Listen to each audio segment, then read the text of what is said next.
Israel, Iran, Saudi America छोड़िए, middle east का असली खिलाड़ी तो हौथी है। बताएंगे वो 5 सबूत जो दिखाते हैं यमन के हौथी को सबसे ताकतवर, और साथ में आपको कुछ खबरें भी बताएंगे, जैसे कतर में गाजा में जंग बंदी को लेकर जो बातचीत हो रही है वो कहां तक पहुंची, और हमास की क्या मांग है, और इजराइल किस जिद में आ रहा है। और साथ में आपको बताएंगे व्हाइट हाउस में ट्रंप की अफ्रीकी नेताओं से मुलाकात में दिखा अजीब बर्ताव। वो वीडियो भी दिखाएंगे किस तरह ट्रंप की हरकत ने शर्मसार किया है। तो बिना समय गंवाए बात करते हैं मुद्दे की। दोस्तों, मिडिल ईस्ट की लड़ाइयों में अक्सर इजराइल, ईरान और अमेरिका का नाम सबसे ऊपर आता है, लेकिन यमन के हौथी रिबल्स जिस तरह से लंबे समय से रेड सी में हलचल मचा रहे हैं, वो ये साबित करने के लिए काफ़ी है कि इस पूरे इलाके में असली खिलाड़ी अब वही है। अमेरिका की ताकतवर सेना से लेकर इजरायली खुफिया तंत्र तक सभी उनके आगे परेशान दिखते हैं। चलिए जानते हैं वो 5 ठोस सबूत जिनसे पता चलता है कि हौथी अब सिर्फ एक लोकल विद्रोही ग्रुप नहीं, बल्कि मिडिल ईस्ट की पावर पॉलिटिक्स में बड़ा खिलाड़ी बन चुका है। नंबर 1, समंदर में अब तक 130 जहाज़ों पर हमला, 2 को डुबोया। दोस्तों, हौथी रिबल्स ने अक्टूबर 2023 से लेकर अब तक रेड सी में 130 से ज़्यादा जहाज़ों को निशाना बनाया है। इनमें 44 को नुकसान पहुंचाया और 2 को पूरी तरह डुबा दिया। ताज़ा मामला ग्रीक स्वामित्व वाले एमवी मैजिक सीज का है, जिसे यमन तट के पास 2 बार हमला करके आग के हवाले कर दिया गया। जहाज़ के 22 सदस्य किसी तरह जान बचाकर बाहर निकले। नंबर 2, अमेरिका ने सीधा रास्ता पकड़ लिया, 60 अरब के 2 जेट गंवाए। हौथी हमलों से परेशान अमेरिका ने मार्च 2025 में भारी बमबारी शुरू की थी, जिसमें अरबों डॉलर के हथियार खर्च हुए।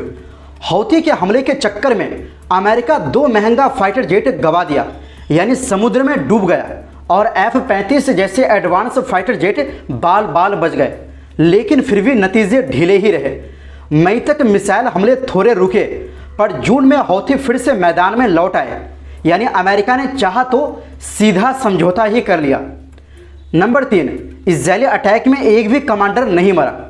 दोस्तों, इजराइल ने हौथी के कंट्रोल वाले इलाकों जैसे हुदैदा, रास ईसा और सालिफ पोर्ट्स पर मिसाइलें बरसाई, लेकिन रिपोर्ट्स बताती है कि इन हमलों में हौथी का कोई बड़ा कमांडर नहीं मारा गया। इसका मतलब साफ है, हौथी सिर्फ जवाबी कार्रवाई नहीं कर रहे, बल्कि खुद को बचाने में भी एक्सपर्ट है। नंबर 4, मिसाइल ड्रोन स्टॉक घटा, फिर भी हमले जारी। माना जा रहा है कि अमेरिका के हमलों के बाद हौथी के पास मिसाइलों की कमी हो गई है, फिर भी वो ड्रोन और अनक्रीव्ड सरफेस व्हीकल यानी USV से लगातार हमला कर रहे हैं। ये उनके तकनीकी कौशल को दिखाता है। अब वो खुद मिसाइल बना रहे हैं और एक्सपोर्ट भी कर रहे हैं। नंबर 5, दोस्तों, इन सभी में सबसे बड़ी बात यमन में हौथी की पकड़ अब भी मजबूत बनी हुई है। चाहे ज़मीनी लड़ाई हो या समुद्री रणनीति, उनका नेटवर्क पूरी तरह एक्टिव है। और अब तो कहा जा रहा है कि ईरान भी उन्हें अपने बड़े प्लान का हिस्सा बना सकता है, जिससे अमेरिका और इजराइल दोनों की नींद उड़ गई। तो कुल मिलाकर बात यह है कि कभी सिर्फ यमन के एक हिस्से तक सीमित माने जाने वाले हौथी अब एक इंटरनेशनल थ्रेट बन चुके हैं। रेड सी जैसे इंटरनेशनल ट्रेड रूट को बंद करने की उनकी क्षमता, अमेरिका, इजराइल जैसे ताकतवर देशों से 2-2 हाथ करना और अपनी टेक्नोलॉजी में आत्मनिर्भरता, ये सब बताता है कि मिडिल ईस्ट में असली खिलाड़ी अब हौथी है।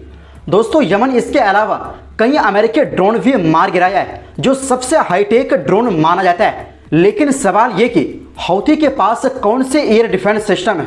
दरअसल हौथी एयर डिफेंस सिस्टम की जान है 358 मिसाइल, जिसे हौथी सकर 1 भी कहते हैं। ये कोई आम मिसाइल नहीं है, बल्कि एक लाइटनिंग मिसाइल है, यानी हवा में देर तक मंडराती रहती है और सही मौके पर निशाना बनाती है। इस मिसाइल का टर्बोजेट इंजन इसे बाकी रॉकेट मिसाइलों से अलग बनाता है। अब ये मिसाइलें यमन की ज़मीन पर एक्टिव ड्यूटी में है। दोस्तों, अब बात करते हैं खबरों की। दरअसल फिलिस्तीनी संगठन हमास ने बुधवार की शाम को बयान दिया कि उनकी लीडरशिप पूरी जिम्मेदारी और गंभीरता के साथ इस कोशिश में लगी हुई है कि गाजा में इजराइल की तरफ से जो तबाही मचाई जा रही है, उसे रोकने के लिए जो बातचीत चल रही है वो कामयाब हो। हमास ने कहा है कि वो ऐसा समझौता चाहता है जिससे गाजा में जल्द से जल्द मानवीय मदद पहुंचे, लोगों की हालत सुधरे और 7 अक्टूबर 2023 से जो जंग शुरू हुई थी वो पूरी तरह ख़त्म हो। हमास ने बताया कि वो मध्यस्थों यानी बातचीत में मदद कर रहे देशों के साथ ईमानदारी से बातचीत कर रहा है। भले ही इजराइल जिद पर अड़ा है, लेकिन हमास ने कहा कि उसने समझौते के लिए लचीलापन दिखाया है, यहाँ तक कि 10 इजरायली बंधकों को छोड़ने की पेशकश की है। हालांकि अब भी कुछ अहम मुद्दों पर बात अटकी हुई है, जैसे कि गाजा में बिना किसी रोक टोक के मदद पहुंचना, इजरायली फौज की गाजा से पूरी वापसी और एक स्थायी युद्ध विराम यानी परमानेंट जंग रोकना। अलमायादीन चैनल से बात करते हुए एक सीनियर फिलिस्तीनी अफसर ने बताया कि दोहा में चल रही बातचीत में सबसे बड़ी दिक्कत यह है कि इजराइल कुछ इलाकों से फौज हटाने को तैयार नहीं है। उन्होंने कहा कि इजराइल रफा, पूर्वी खान यूनुस, पूर्वी गाजा शहर और उत्तरी गाजा के कुछ इलाकों से हटने से इनकार कर रहा है। साथ ही इजराइल जिन रास्तों से गाजा में राहत सामग्री भेज रहा है उन पर भी अपना कंट्रोल बनाए रखना चाहता है, जबकि हमास और बाकी फिलिस्तीनी गुट इसे बिल्कुल मंजूर नहीं कर रहे। वहीं अमेरिका के मध्य पूर्व दूत स्टीव विटकॉफ ने वाशिंगटन में कतर के अधिकारियों से 3 घंटे रात में मीटिंग की ताकि गाजा में युद्ध विराम की बातचीत को आगे बढ़ाया जा सके।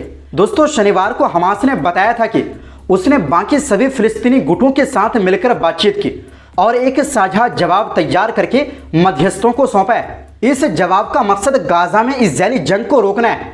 हमास ने कहा कि उसने राष्ट्रीय और इस्लामी गुटों से बातचीत करके एक राय बनाई और फिर सबकी सहमति से यह जवाब दिया गया। सभी गुटों ने इस पर सहमति जताई है और इसे एक राष्ट्रीय एकता का कदम बताया गया है। वहीं दूसरी ओर दोस्तों, अमेरिकी राष्ट्रपति डोनाल्ड ट्रंप ने बुधवार को व्हाइट हाउस में अफ्रीका के 5 देशों के राष्ट्रपतियों को लंच पर बुलाया, लेकिन इस मुलाकात में उन्होंने जो बर्ताव किया वो कई लोगों के लिए हैरानी भरा और अपमानजनक माना गया।